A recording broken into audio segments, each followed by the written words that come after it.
Oh, gotta rearrange my body. Ay, ay, ay. Look at my new journal. Cute. Except this journal is now specifically only morning pages because I did tell Patreon, but I am rereading The Artist's Way for the first time in like 10 years and back on my morning pages and have been loving it. So if any creative writer, artist, painter, whatever needs some inspo, get back on the morning pages because it does the job. Like I really want you to do them. I don't like morning pages, honestly. My brain is not there. I like before bed pages. But that's the point is it's not for your brain to be there. It's to get out everything that you need to get out so that you can dedicate yourself Oh, I to hear. the Yeah, real I hear work you. I hear without you. the thoughts swirling in your head type thing. Yeah.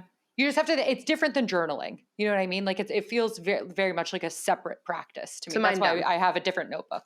Yeah. To mind dump. Okay. Yeah. I'll try it and let you know. Okay. How are you feeling? Good. Overwhelmed. But Yeah. Yeah. Yeah. I saw Origin last night, everybody. And if you have not heard, it's Ava DuVernay's new film. Your It's fave. Yeah, I'm a big, big Ava fan. I think that she's a remarkable and powerful storyteller Mm-hmm. for the ages, for Mm-hmm. the ages, unclear. This is a movie that I think everybody needs to see. It's a little tough to watch, but I think that says something. And if you don't know anything about it, I won't spoil it, but because the trailer doesn't really explain it that much, but kind of. Yeah. But it basically it takes you through the journey of this author Isabel Wilkerson, who's the author of the book Cast, which is like a New York Times bestseller, and it takes you through her research journey of understanding the connection in which the caste system is really the foundation to racism, any other ism, and how pitting people against each other and having somebody deemed inferior, somebody deemed superior based on, frankly, random things Mm-hmm. that are Mm-hmm. made up. Mm-hmm. That is how you gain control and power. And that's all the basis of it. And how these different systems it compares the three of the caste system in India and how that's the foundation of it to Nazi Germany, to America, particularly the American South. And just like how Nazi Germany studied American text from slavery, American Jim Crow laws, all of that built off of each other to just form these systems of oppression and hate.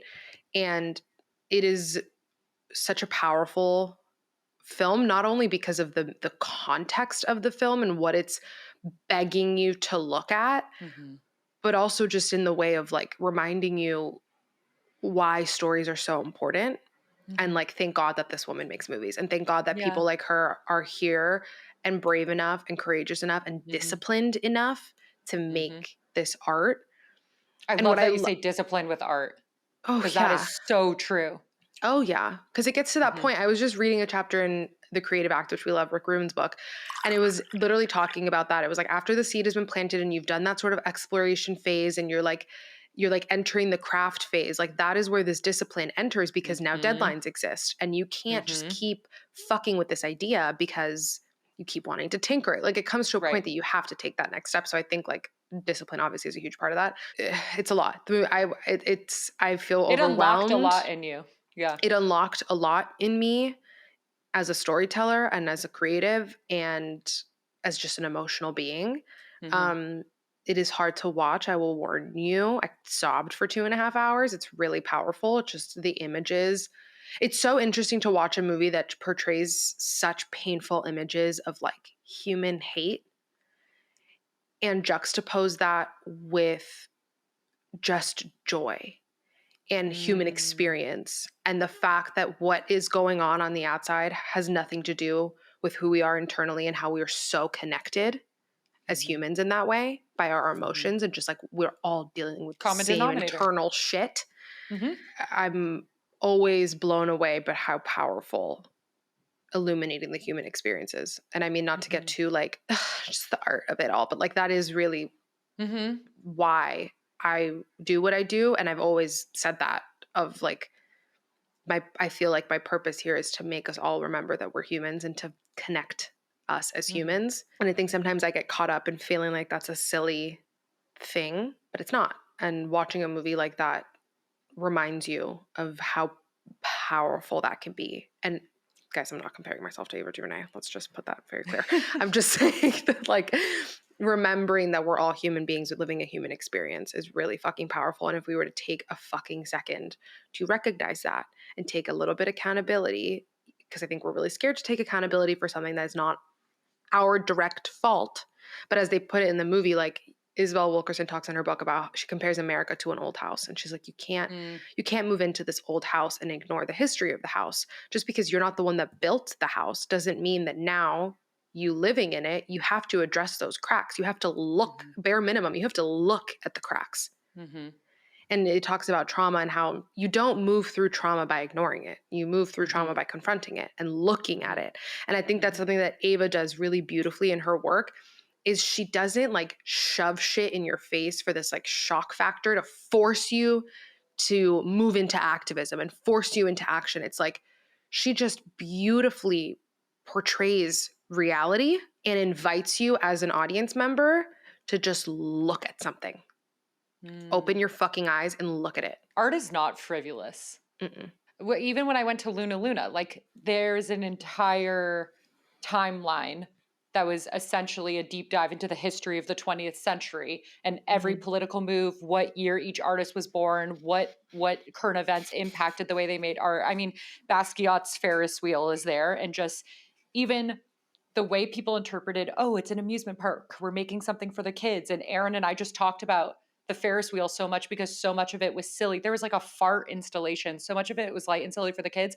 And his Ferris wheel says Jim Crow across the side. It has a big brain on the bottom. Like art is political. And I think art has the ability, like you're saying, to connect to the common denominator of human emotions to in the same way that Ava's doing it, rather than having a conversation, your politics are wrong, this is right, this is morality. Like art invites people to look at these things in a different way that actually creates more impactful narrative and conversation and perspective shifts, because it feels less threatening than pointing your finger at someone from your morally superior high ground and telling them why they're wrong. Art is so much more inviting to investigate in this way. And in that way, it's so unfrivolous. Like it is the most important thing in the world. Even like when you see like activism online and the anger that people feel towards each other because their activism doesn't look like your activism and they want you to do it this way and they, you know, want you to move in a certain way. I think that's what's so cool about her and the art that she creates, because again, like we were just saying, it invites you to just look at something. That's all she's saying. Yes. It's just maybe get a little bit curious about yourself, and maybe don't ignore the feelings that come up internally and the discomfort that you feel internally when you see these images and when you hear this story being told to you. Like feel that, get curious with it, and understand that you are part of a society. So this internal work, same thing Mina B talks about, it's collective. We have to do the internal work to show up for the collective and to be a better collective. But yeah, it doesn't, I think we can often feel this like resistance towards looking at something that is wrong because we're like, well, shit, do I have to take to the streets? Well, shit, how much money do I have to donate? Well, shit, do I have to like, talk about this on Instagram and, put myself in a corner and do all these things instead of just being like, why does everything have to be this like giant extreme of I'm telling you how you need to show up in the world? And I think this is a larger conversation, and I'm not trying to distill the power of activism. I'm not trying to like diminish that whatsoever. So please don't interpret it that way. I'm just saying like people can show up in different ways, and forget about just activism. But like if you're just trying to like not even change someone's mind, but like get their mind to expand, the way to do it is not through forcing someone to do something in your way or telling them you're right, I'm wrong. It's about allowing them to just get a little bit curious with the possibility of the way that they've been doing things maybe not being the best way. I'm so happy that mental health issues and challenges are being destigmatized, because that is mental health work in a nutshell. Like you don't give advice, you don't tell people what to do. You like offer exploration and offer questions and ideas and perspectives to help guide people to what makes sense for them. And I think if we had a more collective understanding of that model, maybe people would start to piece together that in the same way that individual work works, that's the fucking same collective model. Like Mina B. Like thank God, just thank God, praise Mina B because she's doing the Lord's work. Because it is true. Like hello, this to the, like everything you're saying sounds like what we talk about in terms of self-growth, and the exact same model applies for interacting with other people, bringing in this community care, asking these important questions. It sounds like collective shadow work. You know what I Hmm. mean? Like there's all, I mean, we could go on this for days. Yeah. I mean, there was I don't mean also to get like, off topic, but no, I mean, there was also just like a really, Zoe and I were talking about it a lot too after the movie of like, it also just begs you to identify the value of questions and the power of questions. yeah. And we were talking about just journalism and storytelling and all of that and the way that I approach stories that I write and interviews that I write. And I told him, I was like, sometimes I get taken aback when somebody asks or somebody responds to one of my questions, like, that was a really good question. Thank you for asking me that. Because in my head, I'm like, Mm, that wasn't a good question. Like, I just asked you a question. And I was like, I think it's because I approach things in a way that is like, yes, sometimes look, if I'm interviewing someone boring that I know is going to be boring, I kind of know where I want the story to go and I'll guide them in sure. that direction because I like know what I want you to tell me. But if I'm Right. talking to somebody and I'm like trying to get a quote out of you, Hmm. which is a whole other discussion, but like if I, But objectively is journalism. So, but I'm like, is that morally correct? I don't know. But I think that like if I'm talking to someone that's just like, I'm genuinely interested, hmm, which I'm interested in everyone. Let's not be, whatever. No, I'm not. That's a lie. But whatever, like, let's say I'm not even going to try and quote you that. don't need to placate yourself to be politically correct on I this don't. place. Like, Okay. It's I'm called not Delta fucking Mayberry. interested in what a lot of people Don't. say. Yeah. But if I am really interested in what you have to say, and am like excited to talk to you, I will just ask you shit that I'm genuinely curious because whatever you tell me is going to be much more powerful than whatever I think I'm like trying to guide you to tell me. Absolutely. Like my interview with Coleman Domingo was a perfect example of that. We were That's just walking through this exactly man's in my house. head. Like Yeah. this man was just telling me stories that I couldn't even believe. And I was just like prompting him with shit that I was literally just curious about. And I Yeah. think that like we forget to ask each other. I think we've gotten so conditioned to ask each other the questions that we think we're supposed to ask, like how are you? How you doing? How's your family? How's this? How that? But we don't actually ask what we genuinely mean and are genuinely Mhm. curious about. And I don't know, just I'll never shut the fuck up about questions being so powerful and like just Mhm. a direct, streamlined way into like I don't know, Understanding connecting to yourself and others and humanity more. connecting. Yeah, exactly. Exactly. Anyway, Speaking of food for which, thought. do you want to answer the questions that our community asked us? Yeah, sorry if I keep fucking with my neck. By the way, guys, I really have a kink in my neck that I've had for. I It's have driving two, me and it moved nuts. from one side to the other. And my sister was supposed to come down, and I was going to force her to massage me. And everyone in our family is sick. It's the So I think I'm purge going to right book a now. massage because my body. But you know what? I will say mine is because my intention has been honor, respect, and treat my body as important as my mind and my spirit, Ooh. because that has felt like a disconnect. And I've been really showing up and doing that. But because of that, I've got a little more aches and pains because I'm working out and moving and grooving with my body in a Wait, way me I too, haven't dude. committed I'm to in on a a good while. workout kick. Me too. So I think this is why our body's like, oh, you're doing it, but there's some growth pains. So we deserve massages. We do.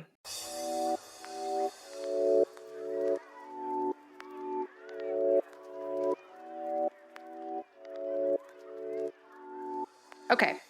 You guys asked us a bunch of great questions. Thank you as always. We'll dive right in. Yeah. Okay. A lot of people asked a variation of this question. I honestly wasn't Okay. going to answer it today. And then I was like, man, a lot of people asked it. I think that's a sign for us to talk about it a Okay. little bit. They asked tips on going off of birth control after 10 years, tips Ooh. about it, your experience. What's your birth control for sex? I have a lot of thoughts. And you did this much more recently that I've done that as well, but I was on for over 10 years, but got off over 6 years ago. You did it much more recently. So yours are more top of mind. So please take it away. Well, I just think number one, I don't feel necessarily comfortable like sharing what I do for birth control for sex. Like Yeah.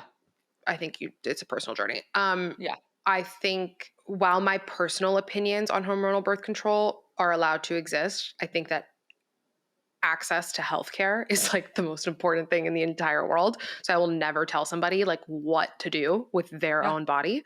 I Yeah. think that's why you need to find a doctor that you trust to work with.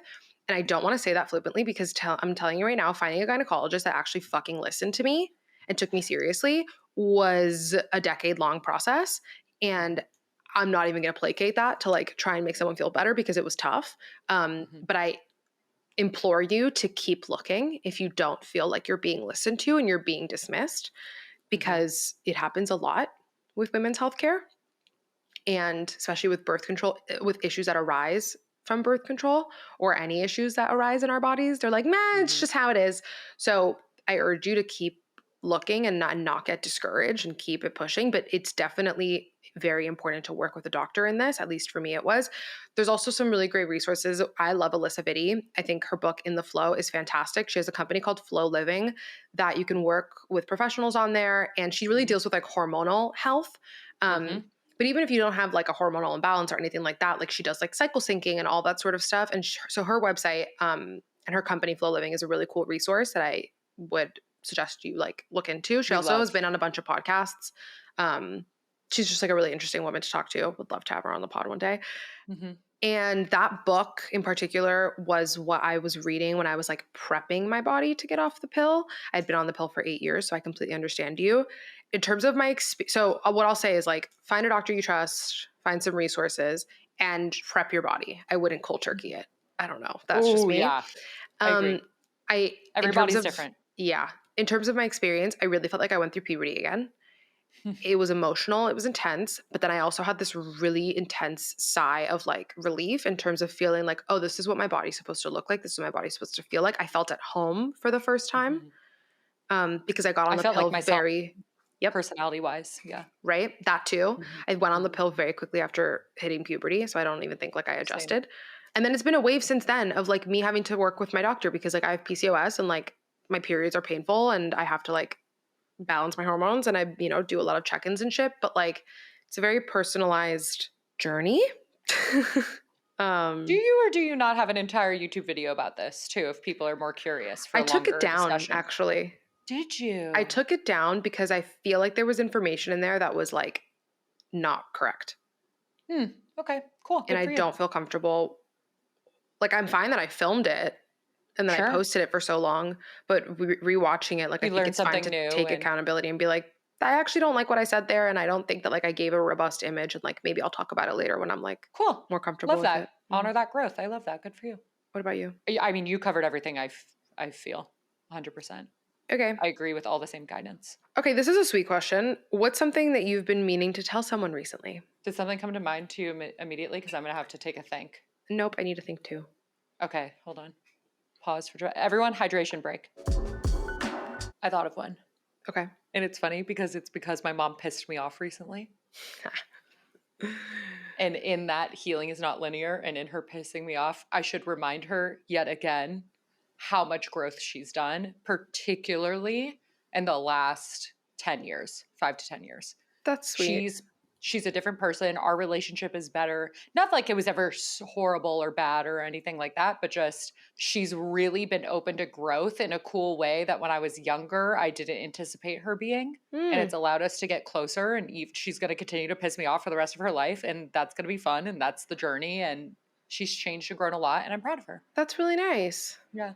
I'm trying to think. I'm like, because I just blabber to people all day when I'm actually thinking I'm about going to call them. my mom later and tell her that now. That's very So nice. thank you for asking that. What is something I've been meaning to tell Have you been someone? meaning to tell me how much my skin is breaking out? Because I know. Oh, you know what? My conversations with my dad are so funny and he cracks me up. And I just don't think I like, well, first of all, he's so fucking ADHD that I can't even get a word in No, because he's like he just so talks. funny. He just Yeah. talks in circles about like so many things, but nothing. Nothing. Yeah. And so I never really get a Septitarian. chance to tell him because he like cuts me off. But yeah, I just have the best time talking to him on the phone. And I feel like he doesn't Yeah. know that. I feel like he thinks that I think it's like a chore, Aw. but I just have like the best time. Yeah. You're just He's along for so the ride, baby. I'm along for the ride. It's so funny sometimes to just like listen to what he has to say. I turn my brain off and I'm just like, all right, go ahead. Yeah. I walk away from the Listening to phone. the I'll two of like, you talk when we were all playing bananagrams was hilarious because it was just that. You had like 4 words yes, in, but you looked yes, very happy and pleased. yeah. Yeah. And like, I think when I was younger, I used to like get offended and be like, he doesn't care. And da, da, da, like, why is it all about him? Mm, Now I just like genuinely enjoy it yeah. because he means so well. Of course. You should It's tell okay. him. Yeah. You should That's tell a him. nice, Thank you for that's a that nice question. That's a question. really cute question. How to cope when you know where you want to be, but aren't there yet? Oh, we got different versions of this kind Okay. of root of this Cool. question. Show him your tattoo. Because because Just be here now, babe. to me this is very much honoring your growth and dreams and goals and also accepting the present. hmm And I think it's the same thing. I think honoring your growth and growth and dreams and goals requires being in the present and being grateful for the present. I mean, I guess we did kind of speak to this a little bit more in like a spiritual manifestation Mm-hmm. way on the Patreon episode that we just recorded, which will be out probably like the day after this, in terms of meeting the present moment with gratitude, having, doing your due diligence, doing the movements, but also being open to gifts, Mm-hmm. miracles, past the universe shows you, being open to meeting the present moment, being open to loving yourself wholly right here and right now. Mm-hmm. But all of that is speaking more to the balance of the two of those things and not necessarily tangible tips or tools for how to create that balance. So let me think of what I do in order to create that balance. I mean, fuck. Nature just really does it for me. Yeah. Just spending time outside, spending time in nature. We really are just little animals. Like getting outdoors and just taking a fucking minute, like just taking a fucking breath. I really, how they used to have everyone when smoking was like a thing, they'd have smoke breaks. Like I really think we should keep smoke breaks, but it needs to just be like nature and walk breaks. Because Yeah. just every couple hours for 10 minutes, just be outside, take a couple deep breaths, realign. Like that's really where I find the balance of like, wow, look how magical this present moment is. I'm so happy to be here and so grateful that I get to plan and dream for more days like this. Mm. Like that's a really easy way for me to find the balance of that perspective is just being outside and taking a minute with myself. Mm-hmm. Another way to balance the present moment and the future self is building self-trust. And I think that comes Oh from yeah. making small little goals and routines or resolutions or whatever it may be and fucking showing up for them. Yeah. So if you say you want to wake up earlier and you keep saying it, but you keep snoozing your alarm, you're telling your brain that you're not to be trusted because you don't show up for the things you'll say you're going to do for yourself. And that's Mm-hmm. like a very, I know that sounds deep and like it's taking It it too was far, but true. it is a really real thing about the way you view yourself subconsciously. And it doesn't even have to be like a big lofty goal or something. Just say like, I don't know, like I want to stretch at the same time on Sundays or I'm going to paint my nail. Like it doesn't, you know what I mean? The Yeah. thing doesn't matter. The context doesn't matter. It can be whatever you want it to be, but little ways to build that self-trust I find is very important for honoring the present moment and working towards having confidence for what you can be in the future. Mm. What about you? How do you strike that balance? I mean, co-sign everything you said. And I really like what you just said about building those habits and then holding yourself accountable. Hmm. I do. I've been starting Discipline, to, right? yeah, I've been starting to really focus on discipline lately. Hmm. I have noticed slight shifts in the way that I view myself and my Me too. capabilities to be able to do Me something. Because I too. think sometimes when I have these bigger goals and I'm like, well, you can't even do that. You can't even get yourself to do the little thing. How are you Right. ever going to do the big thing? Right. So I think you're And that 100% could be a correct. subconscious thought. Like Oh, maybe you're yeah. not thinking that consciously, but that bleeds into even asking this question, how do I balance it? Right? Oh, yeah. I think for me too, because I totally understand where this person is coming from Oh yeah. in the It's a sense of constant like, battle. yeah, like I have big goals, I have big dreams. I've always been that way. And so I think like I've spent a lot of time in my life just chasing it and like not Mm, being here now. Even when I was young, I never wanted to be in school. I just wanted to work. Always, yeah. always, always, always, always, always. I also think another thing that I'll add to your list is like when I get in those moments where I get really caught up in being frustrated with where I'm not yet, I take inventory and I make a list. And you take inventory and you write down the facts. What are all the things you've accomplished in the last year? What are all the little things that you've done and that you've grown? And like being able to take inventory and look at that list and be like, this is fact, this happened, Hmm. is really helpful because that noise and that anxiety is just lies and Hmm. fear. So Hmm. just like getting really real with yourself and looking at facts has always been very helpful for me. It's showing your brain the data, Hmm. which in a beautiful way. Yeah. And again, that data can be the little things. It Hmm. doesn't have to like don't place so much merit on, I mean, maybe because you and I just had this conversation in a different context, but don't place so much merit on like qualifying yourself to do the thing. Like Yeah. you are inherently qualified. So in the same way, even that data, I would implore you to write like what data do you feel proves that can do that? And like what are other examples that you may feel like aren't as weighty that absolutely are or add Yeah. up or make up a part of it. How to get back into spirituality. I went through a hard breakup and turned away for a few years. Do you have thoughts? Yes. Oh, They're okay, kind of take harsh. it. Oh, wow. I just think we talked about this in our Patreon only episode that will be going up soon. That and I don't mean this towards the person who asked this question whatsoever, because I think I can sit here and tell you what I do to connect to my spirituality. I can tell you habits, I can tell you expanders, I can tell you who I follow on the internet, I can tell you little rituals. Meadow can do the exact same thing. And I don't think that that's not helpful. Okay. So we can still do that within this answer. I just want to like clarify that spirituality, like personal development, is so individual, and it It's is my exact your, was my first thought too. like, Was it my is first thought. your personal relationship with Yeah. source, whatever you call that. Yeah. Yeah. God, universe, source, angels, you, whatever. It is your own relationship with that. And so Mhm. that is not for anybody else to coach you on how to do it. Again, Mhm. we can give context, we can give ideas, Mhm. all of that. But if you, from the context of this question, it seems like you were already a spiritual person and you were already tapped in. So maybe just start getting curious with the ways in which you tapped in before. Maybe are you praying? Are you meditating? Are you like saying, thanks and gratitude? Are you like talking to a fucking tree? Are you like Mhm. talking to your Mhm. angels? Whatever. Are you doing coffee affirmation? Like whatever it was that like Mhm. made you feel good, or try and do those things. And we can list off a few because I want to be helpful if that's what they're looking for. But I don't know. I just feel like we keep getting these, like, not just us, but like the internet, and I ask these questions too. So like I'm including myself in this.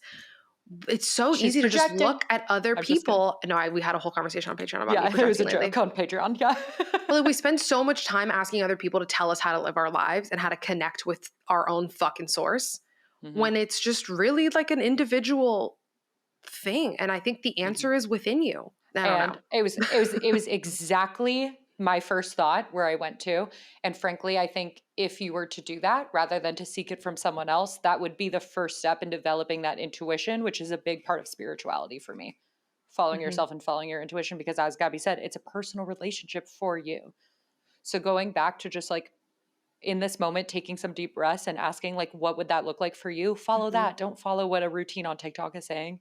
Don't Yeah. follow the suggestions that we can still give you, even if you want them just to be helpful. Like, go with what it is telling you.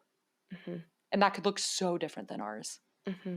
I could not agree more. For the Thank you. sake of still answering the question, do you want to give tools?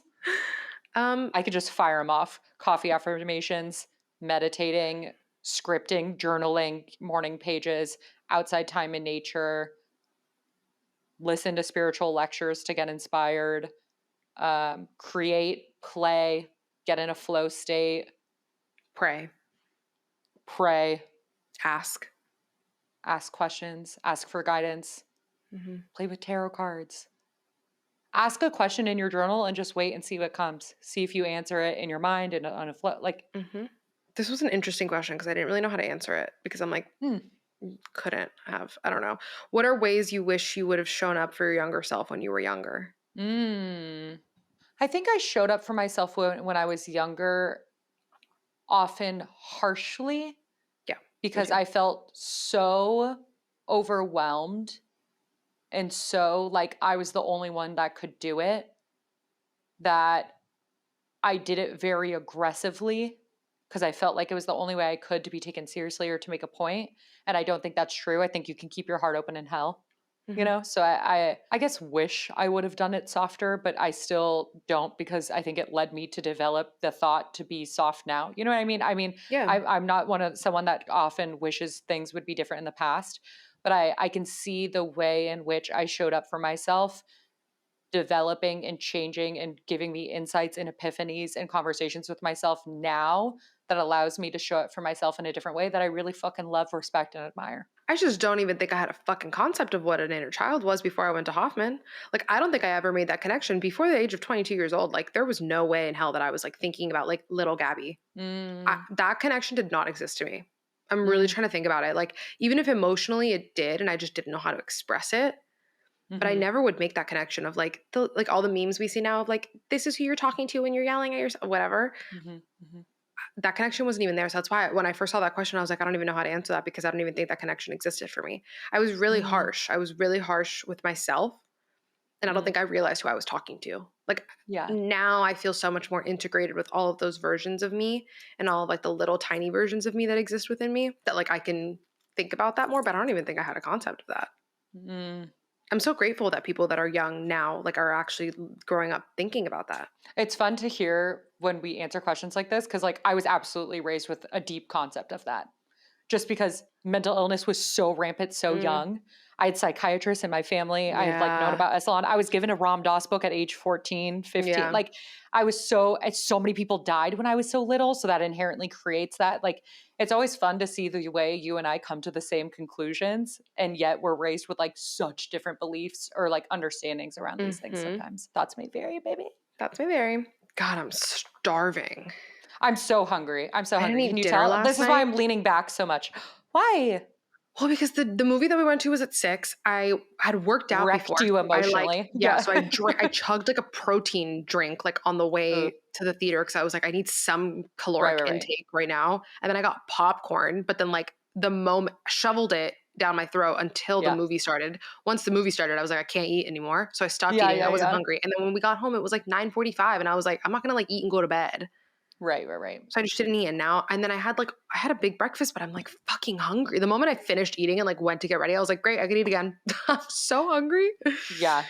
Speaking of inner child memories, I just need you to know that like if it was late at night and I couldn't fall asleep and I was hungry, my dad would make me little plates and it was always like toast with butter or jam or something and fruit. And he would like arrange literally my dad like taught me ASMR before ASMR because he would like arrange it in very cute, like specific little ways and it would always be different. And then he Oh, would walk me through PMR. I would like eat my little snack and he would walk me through PMR exercises to help me fall asleep. Like my dad was finger on what? poles. Yeah. Do you not know that? The No. PMR, have I not shared that with you? Wait, tell me what Oh it my is God. and maybe I know. Progressive muscle relaxation is like a term that I knew my whole life because my dad has been doing it since I was a literal infant to help me fall asleep. That I learned the basis of what my very first mental health job ever in college to guide other people through. And I was Mhm. like, oh my God, like my dad is a genius. Basically, it's PMR is like where you go through each body part and you tense and then relax to kind of send signals to your brain Oh, to relax your okay. body. Yeah, yeah, yeah, But yeah. I would be laying down and my dad would be like, feel your toes. Like, how cozy are they? Tell them to go to sleep. Like, sink into the Oh, bed. Now your feet and your ankles. And he would like go and like, by the time he's at my knees, I'm like, yeah, like, yeah, yeah. but he was like, he would self guide me as like, I'm Oh, literally talking like 3 and 4 years old, like from young, self guide me to like tell my body to go to bed. that's so Isn't that cute? sweet. That's Yeah. really cute. They're pretty Oh, cute. can't wait Yeah. for you to do that to your babies. Kamo. Oh my God, I know. Okay, as I say, it's a longer question, but interesting. Tips for having Okay. patience and also setting emotional boundaries around loved ones who are who are in the initial stages of self-work. Context: I have a close family member whom I love dearly and spend a lot of time with, but they're been showing up lately in a way that is challenging for me to be around sometimes. It's nothing serious like addiction or severe mental illness, just a lot of low self worth language and behaviors. I've done a lot of work on myself to overcome low self worth, so seeing it mirrored in someone I'm related to is kind of triggering. They've taken the first steps into going into therapy, which is awesome. This is the work, baby. You do the work and you think you fix your self worth, and the universe will be like, did you? Here's a family member to show you it every single day to make sure that you stay grounded in yours. Like, this Yeah. is just the way the work happens. Yeah. I relate to this so much. It happens to me every time I feel like I unlock something new. Then someone's like, boom, let's trigger it and make sure you did. Like, Literally. it is so the way the work happens. That's the only reason why I'm smiling or laughing. Just keep working. It's asking you to look at it more. I don't think the way you're making it sound is not like there needs to be this big boundary conversation or Totally. anything like that. Like maybe set some energetic boundaries, maybe do some visualizations when you go into it. Maybe why it could be an opportunity to go closer. Is it someone you could be like, yo, I've had to work on myself a lot by doing that and listen to you saying it. Like I feel myself right there back with you. Like, Yeah. here's what I've done to unpack it. Here's the connection I made about myself. Like, does that resonate with you? Does it not? Why? Like, you could use it as a bonding conversation or connector. Like, you could do an energetic protection and read Hmm. yourself your grocery list in your head while they go on it, and then move on to the next thing.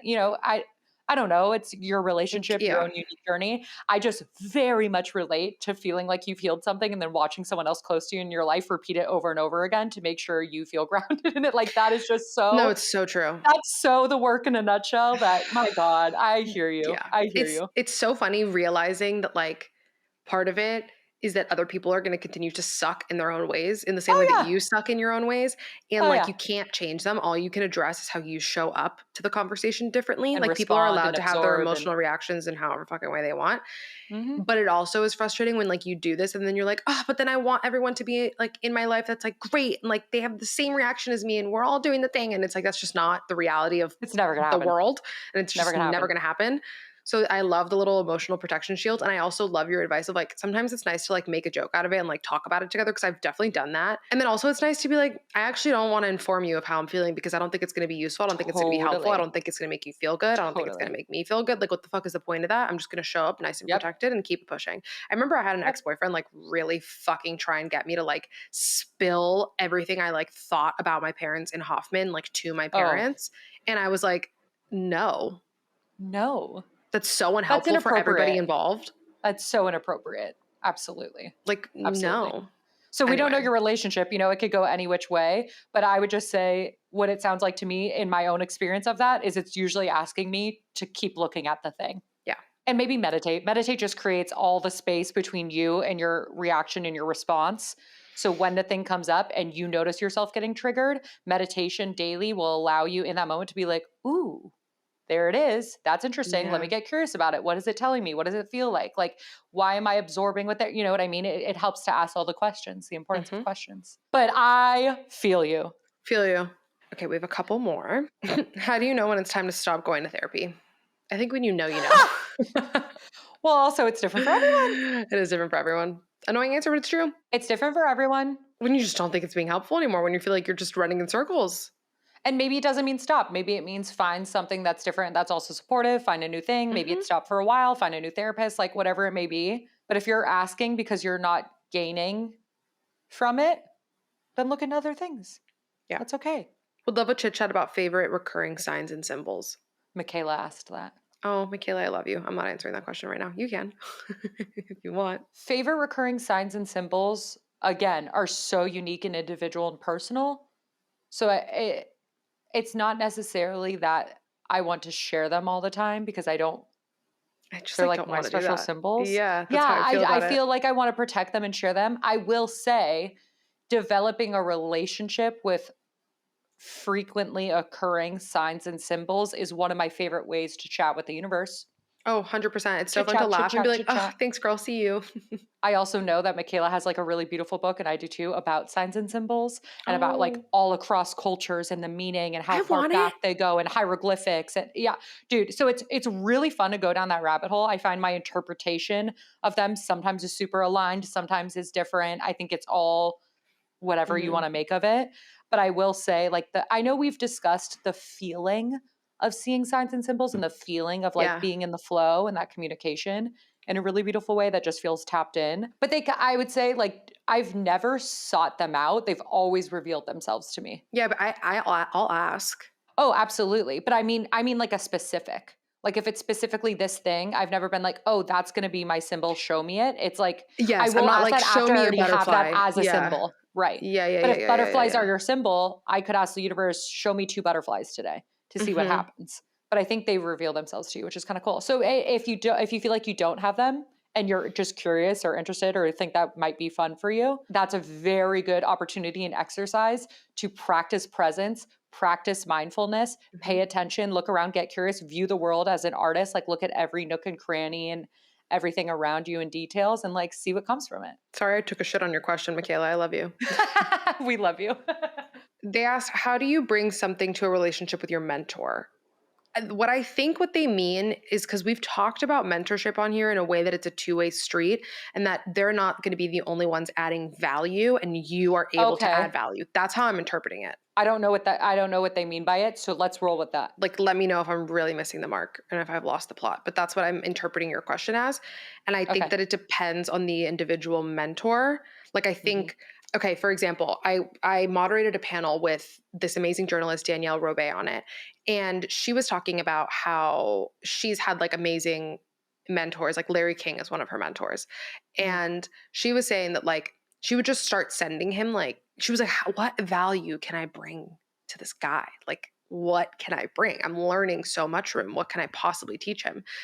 And she was like, so I just would start sending him articles that I thought he'd think were interesting. And I would like just do that. So I think it just Mhm. depends on like the dynamic between you and your mentor, the type of person that they are. But don't look at it as like, I need to teach them this thing every day. I think you Mhm. are already. I think you engaging in a conversation that allows somebody to be a teacher teaches them Yeah, that's exactly what I was about going to say. themselves. That's exactly what I was going to say. So don't get too caught up in the things. But yeah, even if it's like, I saw this article that I thought you would think is super interesting, or here's a book that I think you'd love, or do you know who's a person in my life that I think you'd really enjoy? Would you mind if I put you guys in like in a text chain and you guys like introduce you know, whatever? Or like, oh, Mhm. I have this friend who is a really great assistant. And like, I know you're looking for an assistant. Like, I'd love to connect you. Like, whatever. It can be anything. The conversations in and of themselves, are you doing that? I had an old job when I was in my 20s where I was managing someone in their 70s. And every conversation we had, we learned so much from each other. And isn't that Mm, funny? Was it Anne Louise or someone said an example like that recently in terms of pairing people up in a 70s and 20s and thinking, what do we have to learn from each other? And yeah, the answer is so much. And so it's much. only from sharing perspectives. You're born at a Mhm. different time. You have a different vessel. You interpret things differently. Like even just sharing energetic exchange, thought exchange, like that's value in and of itself. Don't overthink it. Don't And don't overthink it. diminish your value just by showing up to a conversation. So anyway, I hope that's what you meant. That's how I interpreted it. Yeah. And if you didn't, please ask it again. Okay, last question. 20 years old, single for years. At times I feel too picky and that my standards are too high, and that's why I'm alone. Any advice? You're not. If you haven't felt it, you haven't felt it. Yeah. I don't know. My gut reaction is that learning to be alone and not lonely is its own art. Hmm. And I think it's really, really hard to be lonely. And yet, I feel like if you haven't felt a spark or a flutter or whatever you want it to be with someone, like that's okay too. And you A don't have to hundred like lower percent. your standards to make that happen. No, but I do think that if they have felt a spark or a flutter, I think there's a difference between Inappropriate non-negotiables standards. and like Yes. inappropriate standards. I think Like everyone needs TikTok to, standards. yeah, like you have to have your Yeah. list of non-negotiables, Right. and no human being is perfect. So they're obviously, whoever you're in a relationship with is going to do shit to piss you off. Right. And we write people off really, really, really easily. Hmm. And I think as long as your non-negotiables are not being fucked with. Now, I'm not saying like if you have no connection to this person, but they like tick the non-negotiable box and be with them. That's not what I'm Of saying. course. Of course. But I just think like if you do have that hunch that you feel like you are being a little picky, I would maybe jot down the things that, Like morals and values are different than yeah, blue eyes like and what five are, yeah, nine like and what are you above. being Like picky that's about? very different. Yeah, Mhm. exactly. Exactly. Mhm. So there's Mhm. things that make sense to not compromise on because they're like genuine wants and desires and needs and interests. And then there's Mhm. pigeonholing yourself to a standard that has the way someone looks or what they wear or how they act or what their job is will have nothing to do with the spirit and soul of the person they're going to show up as. Mhm. And I think that's interesting to play with. Mhm. However, if it is, I think my gut reaction was assuming you have that dialed Yeah, and people aren't showing up, the art of learning to be alone and not lonely is okay. And like you still don't have to like rearrange those dials over and over again to totally. like meet someone that doesn't feel in that way. Yeah, both are true. Yeah, both are true. J'adore nuance. Moral of the Passe very. show. Moral of the frickin' Moral show. of the frickin' Dude, show. you know how I really lost my train of thought and you guided me back there for a second? It's because I got a text. The journalism fucking industry, dude, teams are just, the layoffs that are happening in journalism right now. Oh, can we talk about the Yesterday, strike briefly? well, Because yeah, I don't have 29 is context. on strike. So are So teachers the New right now. Yorker and, oh my God, I can't remember what other magazine at Conde unionized a very long time ago, but it was only those publications. This last 2 years or 3 years since the pandemic, Condé Nast has like formed a union, Mhm. and it's just been an ongoing thing. Like, Well, all so the they're BAT finally, yeah, but that's not even like the close fucking to what it is. gist Yeah. of it. Yeah. Um, I don't know what they've spoken about publicly, so I don't feel comfortable because I've like Yeah, yeah, spoken yeah. to insiders and I don't know what's like public. But what is public is like they finally like are on strike. Anne Hathaway apparently walked out of a Vanity Fair photo shoot. I love her I know, in solidarity with so the strike. much. I So love her so that's much. happening. But yesterday, there were 150 people were laid off from the LA Times yesterday. Yeah. I I don't mean to be this bitch, but if you stuck around this long, you know me, because my first thought was like Age of Aquarius coming in hot. Yeah, Just not what you say to someone who just got laid off, but like totally hear where your head's at. No, I'm not saying it to them. I'm saying in a general, like collective pattern seeking way. I'm not saying it to a human individual. Yeah, I'm not saying it to a human individual. yeah. One Just of the the patterns of journalists. what we're going to start seeing happen. That's all I'm saying. It's scary. It's scary, especially going into an election year. So many great journalists that have integrity that are being laid off that do great work.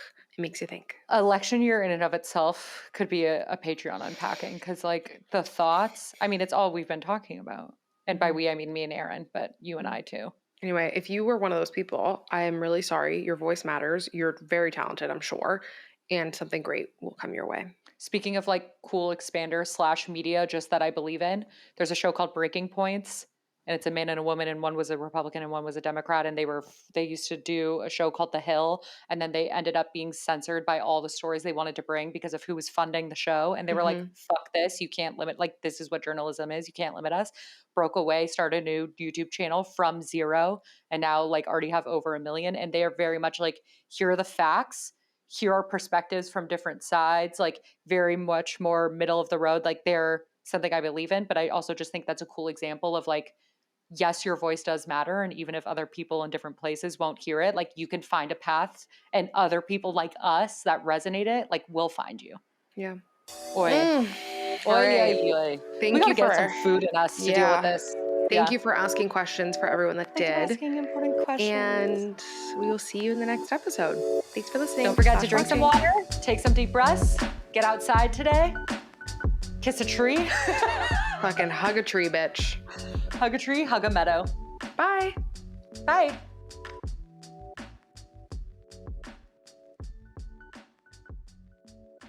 How's it going, y'all? It's Aaron. Don't let your Monday suck. Don't have those Sunday scaries. I'm tired of everybody waking up in the week saying, shit, it's Monday. You know what goes down?